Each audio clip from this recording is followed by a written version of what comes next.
मी तर पहिल्यांदा सन्माननीय सदस्यांचं अभिनंदन करेन। त्यांनी अग्रवाल साहेबांनी एका उत्तम विषयाला वाचा फोडली। माननीय मंत्री महोदयांकडून माझे 3 स्पेसिफिक प्रश्न आहे की याचं बांधकाम कसं होतं, तर विदेशातून पैसा येतो।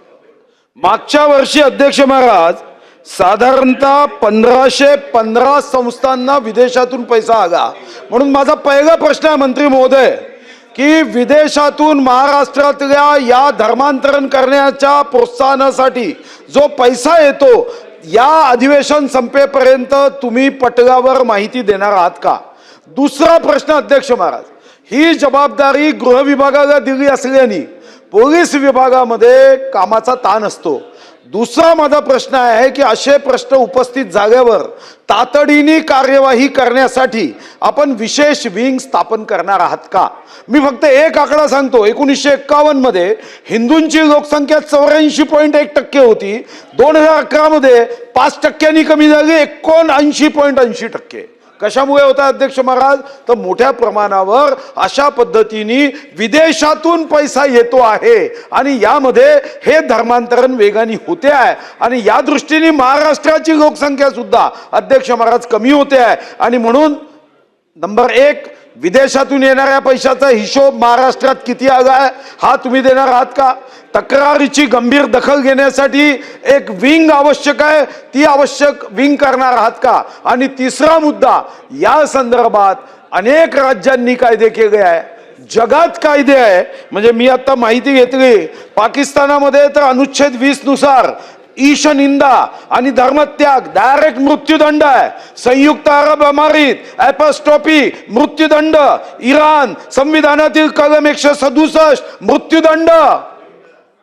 मी मृत्यूदंड द्या म्हणणार नाही, पण अध्यक्ष महाराज याला काही नियंत्रण करण्यासाठी योजनाबद्ध रीतीने आपण काही करणार आहोत का की अशा पद्धतीने सहज आपण करावं? कारण शेवटचं महात्मा गांधींचं हे अतिशय उत्तम वाक्य आहे, सक्तीने किंवा आमिषाने होणाऱ्या धर्मांतरास माझा तीव्र विरोध आहे। गांधीजी नेहमी सांगत असत की एखाद्या व्यक्तीने दुसरा धर्म स्वीकारण्याऐवजी आपल्या स्वतःच्या धर्मातच अधिक चांगला व्यक्ती बनण्याचा प्रयत्न करावा, म्हणजे प्रत्येक धर्म हा चांगला आहे। प्रेम, अहिंसा, शांतता ह्या धर्माचे जे मूळ तत्व आहे, महात्मा गांधींनी सांगितलं की तुम्ही तुमच्याच धर्मात राहा, उत्तम व्यक्ती बना। माझा माननीय मंत्री महोदयांना प्रश्न आहे की तुम्ही या संदर्भात एक स्पेशल टास्क समिती, कायदा व इतर गोष्टींबद्दल करणार आहात का? आणि विदेशी पैशा संदर्भात पटलावर माहिती देणार आहात का? माननीय अध्यक्ष महोदय, माननीय सुधीर भाऊ मुनगंटीवारजींनी जे 3 विषय या ठिकाणी मांडले आहेत, प्रश्न मांडलेले आहेत, तीनही विषय हे जरा प्रचंड या ठिकाणी चौकशी करून करण्याचे आहे।